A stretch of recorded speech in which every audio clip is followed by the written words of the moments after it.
Hey guys, welcome back to all of you on my channel India Let's Study.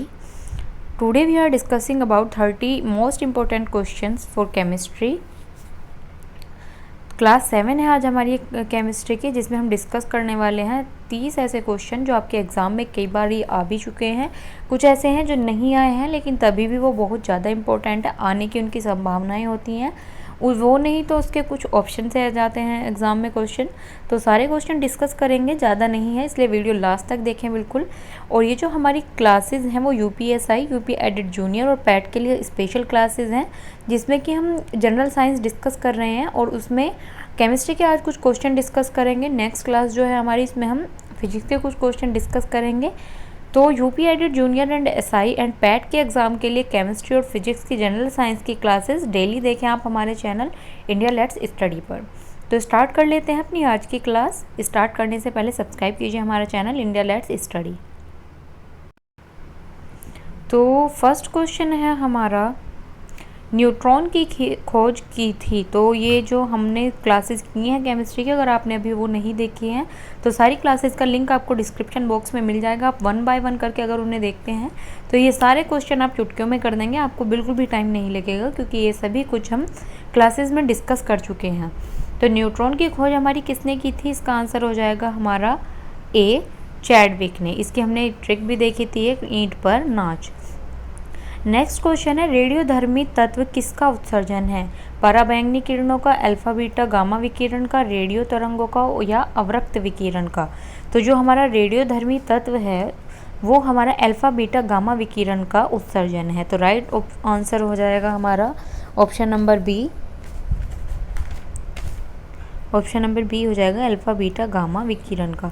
Third question है, radio सक्रियता की खोज किसने की? तो मैरी क्यूरी ने, पीरे क्यूरी ने, हेनरी बेकरल ने, जे थॉमसन ने। रेडियो सक्रियता की अगर खोज के बारे में हम बात करें तो थर्ड का आपका आंसर हो जाएगा सी, हेनरी बेकरल ने इसकी खोज की थी। I repeat again my words, अगर आपको ये क्वेश्चंस में कुछ दिक्कत हो रही है समझने में, आपको ऐसे नहीं लग रहा है, तो हम इजीली इन्हें इसलिए लगा पा रहे हैं क्योंकि हमने इसी से रिगार्डिंग कई सारी क्लासेस ली हैं। आपकी लगभग 6 क्लासेस हुई हैं अभी, उन्हीं से रिलेटेड क्वेश्चंस हम यहाँ पर डिस्कस कर रहे हैं। क्वेश्चन नंबर 4 है, रेडियो सक्रियता की यूनिट है एंगस्ट्रॉम, कैंडेला, फर्मी या क्यूरी? तो ये आप सभी को पता होगा, हमारी यूनिट है इसकी क्यूरी। फोर्थ हो जाएगा आपका डी, सोडियम कार्बोनेट सामान्यतः है लाइम, सोडा, ग्लास या क्वार्ट्ज? तो फिफ्थ क्वेश्चन का आंसर आप सभी को ही पता होगा, सोडियम कार्बोनेट है हमारा सोडा। तो फिफ्थ क्वेश्चन का आंसर हो जाएगा हमारा बी।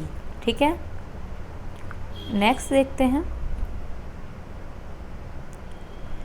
क्वेश्चन नंबर 6 है, बॉक्साइट किसका है? सीसा, एल्यूमिनियम, जिंक या कॉपर का? तो क्वेश्चन नंबर 6 की अगर हम बात करें तो जो हमारा सीसा है वो एल्यूमिनियम का है। ठीक है, एल्यूमिनियम का एक अयस्क है।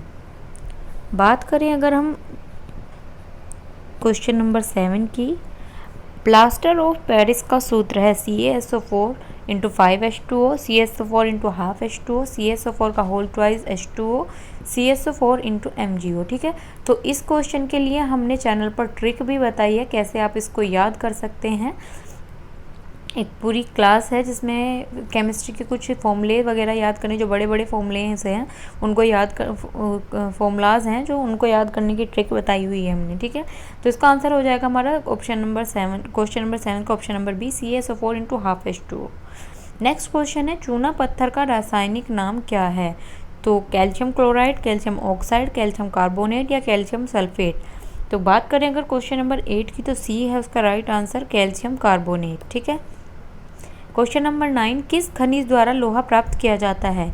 चूने का पत्थर, पिच ब्लेड, मोनेजाइट रेत या हेमेटाइट? किस खनिज के द्वारा लोहा प्राप्त किया जाता है? तो क्वेश्चन नंबर 9 का है हमारा answer D, haematite. Question number 10 है, जंग लगने पर लोहे का भार बढ़ता है, घटता है, कोई परिवर्तन नहीं या इनमें से कोई नहीं? ठीक, तो अगर हम बात करें कि जंग लगने पर लोहे का भार, तो इसका आंसर हो जाएगा हमारा ए, बढ़ता है। ठीक है, क्योंकि जंग किस तरीके से लगता है, नमी और ऑक्सीजन के संपर्क में आने पर हमारा क्या होता है, जंग लगता है। ठीक, और बात करें अगर हम इसके फॉर्मूले की तो इसका फॉर्मूला है, एक सेकेंड, फॉर्मूला है Fe2O3 इंटू XH2O। तो ये भी आपके लिए इम्पोर्टेंट हो जाता है, ये हमारा जंग का फॉर्मूला है। इसको हम क्या बोलते हैं, फेरस ऑक्साइड भी इसको हम बोलते हैं। ठीक है, क्वेश्चन नंबर 11 देख लेते हैं। नीलत होता है copper sulphate, calcium sulphate, iron sulphate या सोडियम सल्फेट। तो क्वेश्चन नंबर 11 है हमारा ए, कॉपर सल्फेट को ही हम नीलत होता बोलते हैं। क्वेश्चन नंबर 12 है कौन सामान्य ताप पर द्रव है, सीसा, पारा, निकेल, टिन। तो आपको सभी को पता होगा इसका आंसर। तो क्वेश्चन नंबर 12 का आंसर है हमारा बी, पारा। ठीक है, 13 है कौन अर्धचालक की भांति ट्रांजिस्टर में प्रयुक्त होता है, तांबा, जर्मेनियम, ग्रेफाइट या चांदी। तो इसका आंसर है हमारा जर्मेनियम। आपको सभी को पता होगा जर्मेनियम और सिलिकॉन को लेते हैं हम अर्धचालक की भांति ट्रांजिस्टर में प्रयुक्त करने के लिए। किन तत्वों के द्वारा आतिशबाजी में रंग प्राप्त किया जाता है। क्वेश्चन नंबर 14 का आंसर हमारा सी, Sr एवं Ba। ठीक है, पानी का अधिकतम घनत्व की अगर हम बात करें तो वो होता है हमारा -104 या 100 डिग्री सेल्सियस। तो क्वेश्चन नंबर 15 का आंसर हो जाएगा हमारा 4C यानी कि 4 डिग्री सेल्सियस। 4 डिग्री सेल्सियस होता है पानी का अधिकतम घनत्व। नेक्स्ट क्वेश्चन देखते हैं, क्वेश्चन नंबर 16। किसमें कार्बन नहीं है, हीरा, ग्रेफाइट, कोयला या नन ऑफ दीज। तो इसका आंसर आपका डी ही हो जाएगा, क्योंकि इन सब में तो हमारा क्या है, ये सभी तो कार्बन के ही अपरूप हैं। तो 16 क्वेश्चन का आंसर हो जाएगा हमारा D, none of these. Question number 17, वाहनों से निकलने वाली प्रदूषित गैस कौन सी होती है, CO2 यानी कि कार्बन डाइऑक्साइड या कार्बन मोनोऑक्साइड, मार्श गैस या नाइट्रोजन ऑक्साइड। तो क्वेश्चन नंबर 17 का आंसर होगा हमारा B, carbon monoxide. Bhopal gas त्रासदी के लिए उत्तरदायी प्रदूषक कौन सा है, मिथाइल आइसोसाइनेट, ब्रोमीन, क्लोरोफ्लोरोकार्बन या क्लोरीन। तो ये भी सभी को ही पता होगा, लगभग बहुत कॉमन क्वेश्चन है वैसे ये। तो इसका है हमारा मिथाइल आइसोसाइनेट। रेडियोधर्मी पदार्थ में किस दौरान कोई परिवर्तन नहीं होता है, अल्फा उत्सर्जन, बीटा उत्सर्जन, ऑक्सीकरण या गामा उत्सर्जन। तो क्वेश्चन नंबर 19 का आंसर है हमारा डी, गामा उत्सर्जन। क्वेश्चन नंबर 20 है वायु में कौन सी नोबल गैस नहीं होती, हीलियम, नियॉन, आर्गन या रेडान। तो इसका आंसर भी हमारा क्या हो जाएगा, ऑप्शन नंबर डी, रेडान हमारी नोबल गैस नहीं है। नेक्स्ट क्वेश्चन है हमारा, ठोस कपूर से वाष्प बनने की क्रिया को हम क्या कहते हैं, वाष्पीकरण, हिमीकरण, पिघलना या उदरोपातन। तो क्वेश्चन नंबर 21 का आंसर हो जाएगा हमारा डी, सब्लिमेशन बोलते हैं इसको, यानी कि उदरोपातन। फॉर्मिक एसिड इनमें से किस में सबसे ज़्यादा है, नींबू में, चींटी के विष में, सिरका में या स्प्रिट में। तो चींटी के डंक में यानी कि चींटी के विष में, चींटी के डंक में हमारा फॉर्मिक एसिड पाया जाता है, और सबसे ज़्यादा भी वो चींटी के विष में ही पाया जाता है। क्वेश्चन नंबर 23 है चाइनीज़ खाने में आमतौर पर प्रमुख ethyl alcohol, phallic acid, acetic acid या नाइट्रिक एसिड। तो इसका हो जाएगा हमारा एसिटिक एसिड। ठीक है, साइट्रिक एसिड मुक्त रूप से होता है इमली, दूध, सेब, नींबू। तो इसका भी आंसर सभी को लगभग पता होगा, 24 का है हमारा डी आंसर, नींबू। एक इम्पोर्टेंट क्वेश्चन है एक और आपका, फोटोग्राफी में कौन सा एसिड आपका प्रयुक्त होता है। ठीक है, तो ऑक्जेलिक एसिड होता है हमारा फोटोग्राफी में उपयुक्त। नेक्स्ट चलते हैं, ट्राइनाइट्रोटोलुइन, TNT। ठीक है, TNT है कीटाणुनाशक, विस्फोटक या जीवाणुनाशक या नन ऑफ दीज। तो ये है हमारा एक विस्फोटक। क्वेश्चन नंबर 26 की अगर हम बात करें, इसका आंसर हमारा बी, विस्फोटक। और कुछ विस्फोटक हमारे और भी हैं, जैसे कि हो गया हमारा RDX, TNG या TNP। ये भी सभी हमारे कुछ विस्फोटक ही हैं।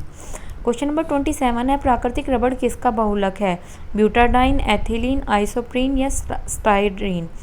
तो क्वेश्चन नंबर 27 का आंसर हो जाएगा आपका सी, आइसोप्रीन। क्वेश्चन नंबर 28, हाइड्रोजन को जलाने पर क्या बनेगा, ऑक्सीजन, राख, मिट्टी, पानी। तो 28 का आंसर है हमारा डी, पानी। क्वेश्चन नंबर 29, अम्ल वर्षा होती है कारखानों से, पेट्रोलों से, कोयले जलाने से, लकड़ी से। तो 29 का आंसर है आपका ए, कारखानों से, जिसमें कि हमारा क्या होता है, NO2 और SO2 होता है। क्वेश्चन नंबर 30, मूत्रालय के पास प्रायः नाक में चुभने वाली गंध का क्या कारण है? उसका हमारा आंसर है सी, NH3 यानी कि अमोनिया। ठीक है, तो आई होप आपको जितने भी क्वेश्चन डिस्कस किए होंगे सभी अच्छे लगे होंगे, सभी समझ में आए होंगे। अगर कोई भी आपको कोई से भी क्वेश्चन में कुछ प्रॉब्लम लगती है तो आप कमेंट करके ज़रूर बताएं। मिलते हैं नेक्स्ट क्लास में, जो कि है हमारी फिजिक्स की होगी, या उसमें कुछ क्वेश्चन डिस्कस करेंगे। तब तक be safe and be healthy.